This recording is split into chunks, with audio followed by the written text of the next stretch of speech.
يلا بينا مع بعض نعمل احلى واسهل بدون مجهود كسكسي هتعمليه في حياتك.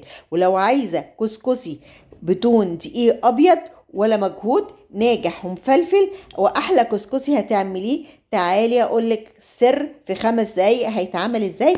بس خلي بالكو بتركاته عشان فيه تركات صغيرة كده هتنجح معاكي الكسكسي. يلا بينا نشوف ايه الطريقة بالظبط. هنجيب كوباية ونص دقيق سميد اللي هو سايب من العطار عادي. كوباية ونص زي ما انت شايف بوريها لكم اهي، كوباية ونص. حتى بص اوريها لكم بايدي، بص عامل ازاي اهو، عبارة عن حبيباته بتكون متوسطة من غير منكهات. كوباية ونص دقيق من العطار، كويس كده. بعد كده بقى هنجيب طاسة وهنحطها على النار، وهنحط فيها 4 معالق سمنة بلدي. الكسكسي يا جماعة روحوا السمنة البلدي، حطينا 4 معالق زي ما انتوا شايفين بالطريقة دي. ولو احتاجنا هنحط تاني، انا هحتاج معلقة تانية، وانا بعد ما احط الكسكسي هحط معلقة 5، يبقى 5 معالق سمنة بلدي. هنا حطيت ال4 الاول، وهبتدي اشوح في الكسكسي بالطريقه دي عشان الرطوبه تطلع منه. هي بس الخطوه دي عشان الرطوبه تطلع منه، مش اكتر من كده. لحد بصوا ما تشرب السمنه ازاي، وابتدى ايه يفرفر بالطريقه دي معانا. هنحط بقى المعلقه ال5 اللي انا قلت لكم عليها. انتي بعينك، عينك ميزانك، لو احتاج حطي، ما احتاجش ما تحطيش. انا حطيت 5 معالق وهبتدي اقلب كده لحد ما اشرب السمنه كلها وبقى بالمنظر ده. خلاص كده هبتدي بقى اجيب كوبايه ونص ميه مغليه. لازم يا جماعه الميه المغليه في الوصفه دي ما ينفعش تحطي ميه بارده خالص او ميه من الحنفيه. لو ميه بارده الوصفه تاكدي انها تبوظ منك. مهم جدا الميه تكون مغليه. هنبتدي بقى نقلب بالطريقه دي لحد ما تحسي ان خلاص السميد شرب الميه وهيتكتل منك. يعني دي خطوه لازم هتحصل. لو اتكتل منك ما تقلقيش خالص، هنشوف هنعمل ايه. هي كده طريقته بالطريقه دي، لو شفتيه تكتل بالمنظر ده ما تقلقيش خالص. هنشوف هنعمل ايه، تابع بس الفيديو للنهايه وهنشوف ايه اللي هيحصل. خلاص كده شرب الميه واتكتل. هنعمل ايه بقى؟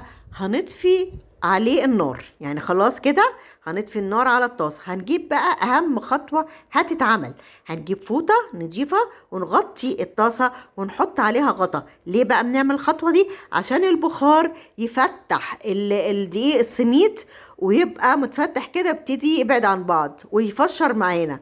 خلاص هنسيبها 10 دقايق وهنرجع نفرفرها بقى بشوكة بلاستيك علشان الطاسة تيفال. انت لو بتشتغلي في طاسة عادية يبقى تشتغلي بشوكة عادية، مفيش مشكلة خالص. انا بعمل كده بس عشان ايه الطاسة ما تجرحش. هنفرفر كده بالطريقة دي بالشوكة لحد ما تحسي ان هو خلاص ابتدى يفرفر معانا. هنقوم عاملين ايه بقى بعد كده؟ اهو بص انا بعمل ايه اهو. لو في حتة مكتلة قدامك هنبتدي نفرفرها بالشوكة بالطريقة دي لحد ما نحس ان هو ابتدى يفرفر معانا. هنقوم عاملين ايه تاني بقى؟ هنجيب بقى فوطة تاني ونحطها المرة التانية، يعني هنعمل الخطوة دي مرتين. مرة خلاص شلنا الفوطة فرفرناه، مرة تانية هنحط الفوطة تاني ونغطيه لمدة 10 دقايق تاني. وهنبتدي برضو نفرفر الكسكسي لحد ما نحس خلاص ان هو بقى عامل زي الكسكسي في نهاية ما احنا بنعمله، هو الكسكسي الابيض او الكسكسي بدقيق الابيض. بصوا هنا خلاص ابتدى يفرفر خلاص، بسم الله ما شاء الله تبارك الرحمن. فعلا يعني اهو بدون مجهود، يعني كل ده بدون مجهود. بعد ما فرفرناه بقى هنفتح النار تاني عليه ونبتدي نقلب بالطريقة دي لحد ما يتبخر منه البخار اللي دخل فيه. فاهمين قصدي؟ اللي هو البخار اللي فتح الحبيبات الكسكسي يتبخر منه. وهتحسي بقى ان هو بعد كده لما تيجي تاكليه تحسي ان هو طري بس في نفس الوقت بيعض، اكنك انتي عامله كسكسي اللي هو البلدي اللي هو بتاع اللي هو دي الابيض. مش انتي لما بتعمليه كده وتيجي تخلصي تلاقيه بتاكليه كده طري وفي نفس الوقت بيعضعض معاكي؟ هيبقى بنفس الطريقه، هيبقى بنفس الشكل وبنفس الطعم وبنفس الجمال. انا ما كنتش اتخيل ان الكسكسي بدقيق السميد هيطلع بالطريقه ديت جميل بالطريقه دي.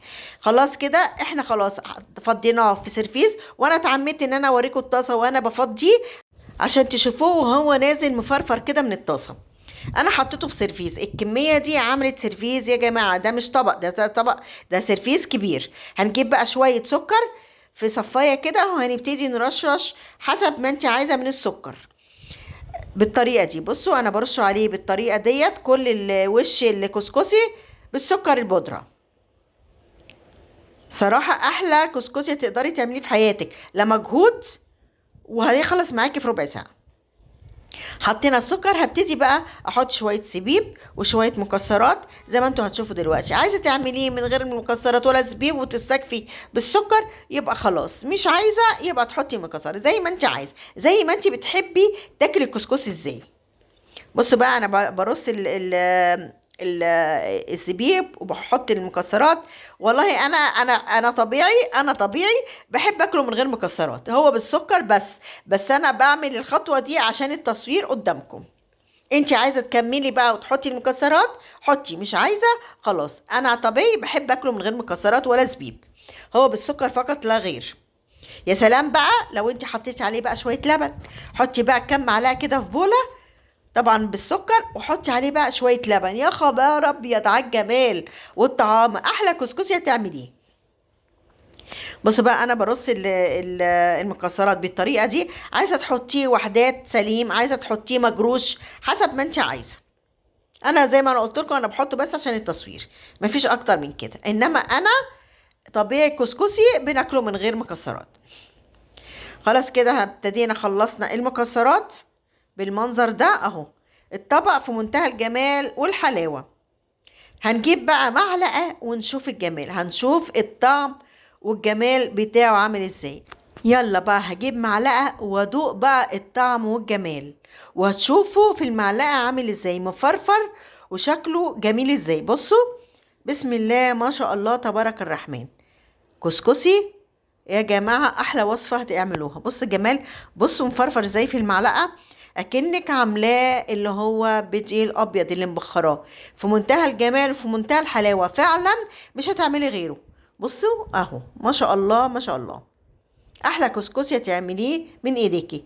طعمه انا دقته فعلا خطير، يا خبر ابيض على الجمال. انا ما كنتش متخيله اقدر اعمل الكسكسي بدقيق سميد، انا عاده بعمله بدقيق الابيض، بياخد وقت بياخد مجهود، بس فعلا بيطلع برضو جميل.